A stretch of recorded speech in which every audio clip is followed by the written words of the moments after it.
Assalamualaikum warahmatullahi wabarakatuh. Alhamdulillahirabbil alamin wassalatu wassalamu ala asrofil mursalin wa ala alihi wa sahbihi ajma'in amma ba'du. Para mahasiswa yang berbahagia, marilah kita panjatkan puji syukur kehadirat Allah Subhanahu wa taala. Biqaulihi, dengan bacaan hamdalah alhamdulillahirabbil alamin. Kita masih diberikan suatu kenikmatan yang luar biasa, beraktivitas, dapat mengikuti perkuliahan, mudah-mudahan bermanfaat bagi kita semuanya. Allahumma amin. Para mahasiswa yang berbahagia, sekarang kita akan masuk materi pergolakan global umat Islam, ya. Di sini saya akan jelaskan pada Anda semuanya, setelah meninggalnya Rasulullah Muhammad SAW, ini umat Islam mendapatkan suatu cobaan yang luar biasa, terutama dalam menjaga nilai-nilai ukhuwah Islamiyah, ya. Sejak itulah bergolaknya Islam di Jazirah Arab, ya. Sekarang kita mulai, yaitu tatkala waktu Abu Bakar As-Siddiq, dia memimpin dengan jujurnya, memimpin ditopang oleh sahabat yang lain, yaitu Umar, Utsman dan Ali, masih kokoh dan kuat, dan meninggalnya pun juga dalam meninggal yang baik. Tapi pada waktu Umar, mulailah ada suatu kesan bahwa Umar yang begitu memegang prinsip yang tegas dan keras, ada orang yang tidak suka sehingga dia meninggal di tangan orang lain, ya. Umar ditikam pada waktu dia mengimami sholat, ditikam dengan pisau dari belakang. Jadi Umar meninggal dalam keadaan terbunuh. Demikian juga yaitu setelah dipimpin oleh Utsman bin Affan, ya, itu juga demikian, suasana juga tidak kondusif, terjadi suatu pemberontakan sehingga Utsman bin Affan mengakhiri kekhalifahannya juga terbunuh oleh seseorang, ya. Siapa itu? Kalau Anda lihat penghasutnya ada seorang munafik, sehingga Umar yang mendapatkan surat fitnah, kena fitnah, dibunuh pada waktu dia mengimami sholat. Setelah peninggalnya Utsman bin Affan itu dipegang oleh Ali bin Abi Thalib. Ini lebih bergejolak lagi, ya kan? Disinilah ada kelompok besar yang menentang Ali bin Abi Thalib, yaitu kelompoknya Muawiyah bin Abu Sufyan. Ya. Pada waktu itu sudah sangat sulit untuk didamaikan, makanya Khalifah Ali bin Abi Thalib terpaksa harus berperang dengan Muawiyah bin Abu Sufyan. Dan di sini mempercayakan yaitu Amr bin As menjadi komandan perang dalam perang Siffin. Ini gejolak pergolakan pada waktu zaman para sahabat, ya. Dalam perang Siffin inilah, ya kan? Dalam perang Siffin inilah pertempuran sebenarnya sudah hampir dimenangkan oleh Ali bin Abi Thalib, ya kan? Jadi Muawiyah sudah terdesak, Amr sudah terdesak. Tapi akal liciknya Amr bin As, komandannya Muawiyah, itu membawa Al-Quran yang ditancapkan di dalam pedang. Sambil dia berlari-lari, kita damai berdasarkan kitab Allah, berdasarkan Al-Quran. Pada waktu itulah Ali bin Abi Thalib juga tercengang dan tentara yang lain tercengang untuk berdamai. Diajak untuk berdamai oleh Amr bin As. Sikap tentara Ali ada dua, ada yang mensikapi menolak, terus kita posisi sudah di atas angin, gempur aja pemberontak Muawiyah ini, habisi. Ada yang lain mengatakan, ya udah kalau diajak damai ya damai. Akhirnya Ali bin Abi Thalib yaitu pro pada kedamaian. Akhirnya terjadi suatu perjanjian dari kelompok Muawiyah. Dari Muawiyah ini mengutus Amr bin As, seorang politikus ulung. Sedangkan dari kelompok Ali bin Abi Thalib mengutus Abu Musa al-Asy'ari.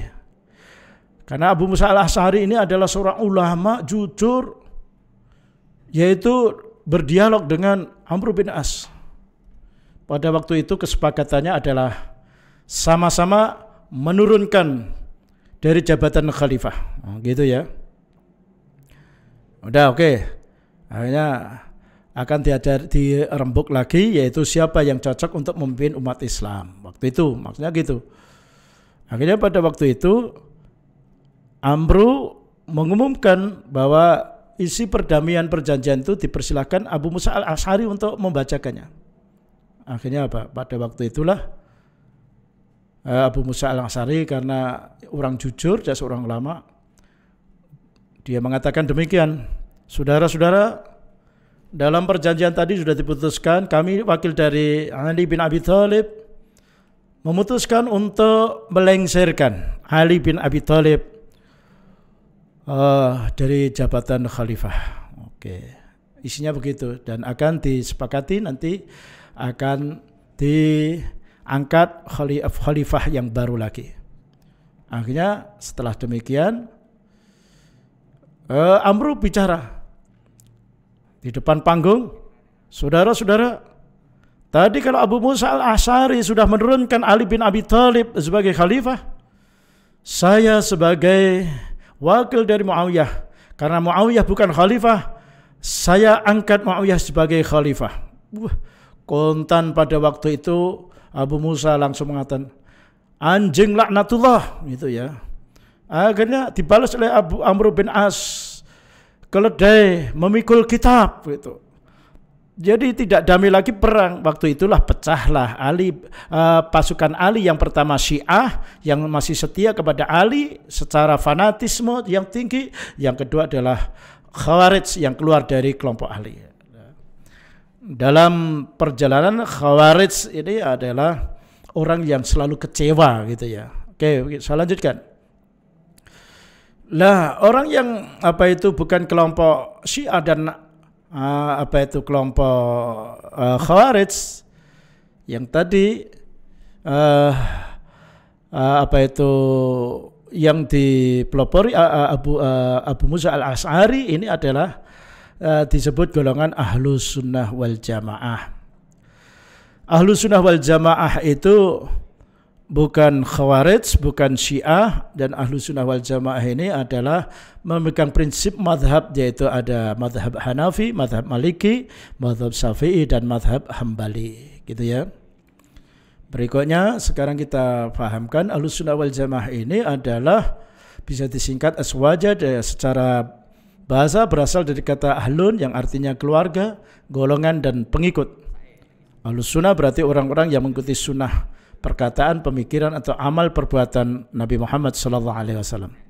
Jadi Ahlus Sunnah wal Jamaah ini sebagai madhab atau paham dipelopori oleh Imam Abu Hasan al-Asy'ari dan Imam Abu Mansur al-Maturidi. Kemarin sudah kami sampaikan ada pemahaman yaitu ilmu kalam, ilmu usuluddin.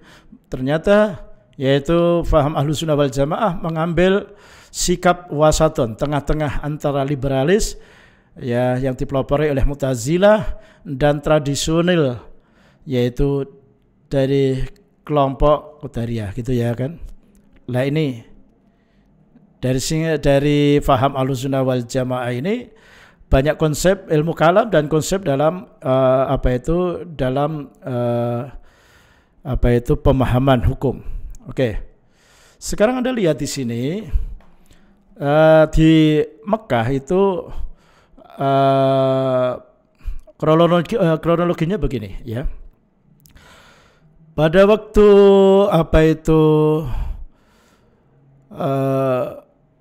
ini dinasti Turki Utsmani, Mekah itu atau daerah Hijaz. Daerah Hijaz itu meliputi Madinah, Mekah, dan Jeddah. Tiga ini terkenal dengan julukan Hijaz. Itu kekuasaan gubernur Mesir, ya. Lah pada waktu itu di Arab Saudi itu ada seorang yang bernama Abdul Aziz bin Abdurrahman As-Saud atau dikenal dengan juga sebagai Ibnu Saud. Ini ingin mendirikan negara Arab Sekali lagi, sebelum tahun 1932 itu kekuasaan Arab Saudi terutama tanah Hijaz itu adalah kekuasaan gubernur Mesir yang resmi diangkat oleh yaitu Khalifah Turki Utsmani yang berpusat di Turki. Ya. Jadi setelah Islam mengalami suatu kejayaan di Baghdad, 2/3 dunia itu dikuasai oleh Islam. Setelah diserang oleh pasukan Tiongkok, Hulagukan ini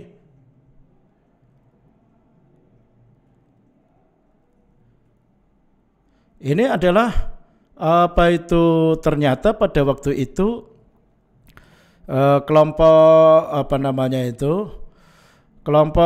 yang dipelopori Abdul Aziz bin Abdurrahman Al Saud ini adalah ingin mendirikan. Nah, akhirnya memproklamirkan dia bersama-sama dengan sahabatnya namanya Muhammad bin Abdul Wahab. Jadi sudah ada suatu komitmen yaitu Muhammad bin Abdul Wahab ini nanti akan menguasai bidang agama, sedangkan Abdul Aziz adalah bidang politiknya. Begitu diproklamirkan, akhirnya kedengaran sampai Turki Utsmani merintahkan kepada gubernur Mesir untuk menggempur. Wah, akhirnya digempurlah Abdul Aziz bin Abdurrahman As-Saud ini, dan Muhammad Abdul Wahab akhirnya kalah. Larinya ke sebelah utara yaitu ke Kuwait. Lah di Kuwait ini ketemu yaitu pemerintah Inggris, Amerika ya, terutama Eropa yang sedang mencari minyak. Akhirnya bertemulah dengan Abdul Aziz. Oke, kita bertemu, kita berkolaborasi, kita bekerja sama. Saya akan mendirikan di Arab Saudi, nanti kamu kalau mencari minyak monggo silahkan. Tapi saya harus dibantu. Maka Arab pada waktu kekuasaan gubernur Mesir digempurlah, akhirnya gubernur Mesir kalah pasukannya. Dan dari situlah yaitu memproklamirkan tanggal 23 September 1932 Abdul Aziz bin Abdurrahman As-Saud ini mendeklarasikan menjadi negara Saudi Arabia, itu dari kata Saud. Jadi itu berpisah ya antara Nabi dan Rasul sampai sekarang itu kerajaan itu berpisah gitu ya. Jadi sudah ada benang yang pisah. Ya, jadi itu tidak dari keluarga Nabi. Dan Muhammad bin Abdul Wahab akhirnya berkolaborasi dengan Abdul Aziz bin Abdurrahman, yaitu pembagian tugas, yaitu bidang agama dipegang oleh Abdul Wahab, maka muncullah suatu mazhab yang disebut Wahabi. Ya kan? Jadi Wahabi, dan selanjutnya Abdul Aziz di bidang politiknya. Maka Arab Saudi welcome dengan Amerika, dengan Inggris karena merasa dibantu waktu melawan gubernur Mesir. Akhirnya dipersilahkan Amerika menguasai minyak di Jazirah Arab waktu itu, gitu ya. Oke. Nah ini di sini perbedaan dari Ahlus Sunnah wal Jamaah dan Wahabi Anda bisa lihat. Jadi kalau Ahlus Sunnah wal Jamaah itu akidah sifatnya susunan Imam Asy'ari dan lain sebagainya. Ya, kalau Wahabi ini ya. Kalau Aswaja itu menganut 4 mazhab, salah satu 4 mazhab. Kalau Wahabi tidak bermazhab, ya kan? Jadi waktu itu dia sebenarnya pengen sejajar dengan 4 mazhab itu adalah dari Imam Syafi'i, Maliki, tapi secara ilmu Abdullah bin Wahab ini adalah tidak jadi orang ya kalau kiai ya kiai biasa aja lah, kalau ustaz biasa, tapi langsung dia pengen memegang tampuk yang didasarkan ilmu yang kurang mumpuni gitu, ya kan?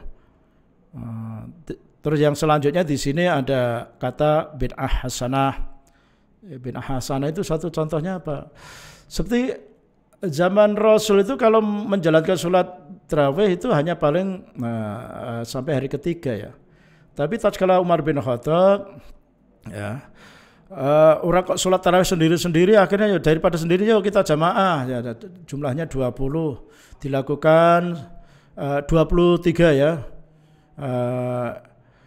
Rasulullah Umar bin Khattab mengatakan nikmati bid'ati hadza, sebaik-baik bid'ah ini ya tuh. Jadi Umar bin Khattab itu melaksanakan sholat tarawih tidak sesuai pada zaman Rasul. Tapi Rasul pernah mengatakan alaikum bis sunati khulafaur rasyidin wal mahdiyyin. Ikuti sunahku dan sunahnya para khulafaur rasyidin. Jadi mengikuti Umar pun diperbolehkan, gitu ya. Tapi kalau Wahabi tetap bid'ah kayak gitu ya. Jadi kalau aswaja Ahlussunnah wal Jamaah itu ada hukum 5 ahkamu khamsah, yaitu wajib, sunnah, haram, mubah, makruh. Tapi kalau Wahabi hanya dua pengertian hukum, sunnah, bid'ah gitu lah. Nah ini contohnya ya. Ini gaya Wahabi, Salafi sesama Muslim. Makanya kemarin Pak Mahfud MD itu sebenarnya paham Wahabi itu tidak sesuai dengan karakter Indonesia gitu ya, begitu kerasnya gitu ya. Sekarang kita lanjutkan dalam pergolakan global oleh Wahabi, ya kan? Lah ini paham Wahabi itu di Arab Saudi akhirnya menggempur situs-situs Islam, termasuk kuburan para ahlul bait. Yaitu sahabat Ahlul Bait itu keluarga Nabi itu gempur diratakan semuanya. Hampir saja yaitu makam Rasul dan para sahabat mau diratakan dengan tanah. Jadi itu adalah merupakan sumber kemusyrikan, itu kata Wahabi. Nah, dari sinilah dinasti Saud Arab Saudi ingin membongkar makam Rasulullah, maka muncullah Komite Hijaz tanggal 31 Januari 1926. Komite Hijaz itu apa di sini? Komite Hijaz ini adalah keprihatinan orang Indonesia terhadap gejolak di Arab Saudi. Situs-situs sejarah itu digempur semua, termasuk yang ada di dalam Masjidil Haram itu digempur. Ya kan? Nah, sekarang situs air Zam-Zam, sumur Zam-Zam sudah nggak ada, sudah diratakan, gitu ya. Padahal sekarang itu ya di Indonesia itu kan sekarang dimunculkan adanya beberapa destinasi wisata, destinasi. Sana sudah ada destinasi tapi digempur oleh Wahabi, dianggap itu musyrik. Nah, akhirnya keprihatinan, termasuk yaitu makam Rasul mau digempur, diratakan, maka ada keprihatinan ulama di Indonesia. Yaitu Komite Hijaz itu yang dipelopori yang pertama Kiai Haji Muhammad Hasyim Asy'ari, terus Mbah Kiai Abdul Wahab Hasbullah, ada Bisri Samsuri Denanyar, ada Raden Haji Asnawi Kudus, ada Kiai Haji Maksum, ada Kiai Haji Ridwan, ada Kiai Haji Nawawi dan Kiai Haji Nahrawi Thohir. Ini adalah diutus oleh Mbah Hasyim Asy'ari yang diketahui oleh kamu menghadap ke Raja Saud. Sana berdiskusi jangan sampai yaitu kuburan Rasul diratakan dengan tangan. Misinya ini, kebebasan beribadah menurut madhabnya masing-masing. Jangan dipaksakan satu madhab, yaitu hanya Wahabi. Di Arab Saudi itu sudah berkembang beberapa madhab dan saling menghormati, ya kan. Yang selanjutnya imam sholat Jumat digilir, artinya imam sholatnya itu digilir. Yang ketiga makam Rasul tidak dibongkar. Ini misi dari Komite Hijaz ulama besar Indonesia untuk dunia, ya kan? Ternyata yang dikabulkan cuma ini makam Rasul yang tidak dibongkar. Ini berhasil, perjuangannya berhasil menundukkan yaitu dari Raja Saud. Raja Saud dan Muhammad bin Abdul Wahab berdiskusi dengan ulama-ulama Indonesia. Wah, ini orang pintar nih Pak Abdul Wahab Hasbullah dengan ilmu usul fikihnya, dengan argumentasinya. Akhirnya tunduklah Raja Saud dengan Muhammad bin Abdul Wahab ini. Akhirnya yang dikabulkan cuma ini dan sampai sekarang ini. Makanya tokoh-tokoh dunia sampai mengucapkan dengan ulama Indonesia, terima kasih. Inilah jasa ulama Indonesia, yaitu menyelamatkan situs-situs penting di tanah Jazirah Hijaz ini. Maka disebut yaitu Komite Hijaz itu adalah menyelamatkan situs-situs Hijaz yang terdiri di Jeddah, terus Madinah dan Mekah, gitu ya. Saya kira cukup, sampai jumpa lagi dengan acara dan gelombang yang sama. Wassalamualaikum warahmatullahi wabarakatuh.